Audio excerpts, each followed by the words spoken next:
The Rock, and racing Una Mujer draws for your lead. Tigerific, Subterranean, moving a party outside. Then running by the rail, Fort Dugos Favorite, followed by Ilocos Pride and Tebaxi. As they head to 900, Una Mujer leading the field, then by the rail Subterranean, then followed by Tigerific. Next in line, Dugos Favorite, Ilocos Pride and Tebaxi.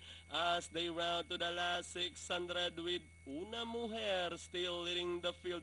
Subterranean remains in second. Tigerific, then comes Dugos Favorite, Tebaxi and the Locos Pride as they turn for home with Una Mujer still leading the field by about a length and a half. Subterranean remains in second, moving a party outside is Tebaxi with Una Mujer still leading the field by about two. Subterranean remains in second. Tigerific, Tebaxi and Dugos Favorite and leading the finish line from start to finish. It's Una Mujer.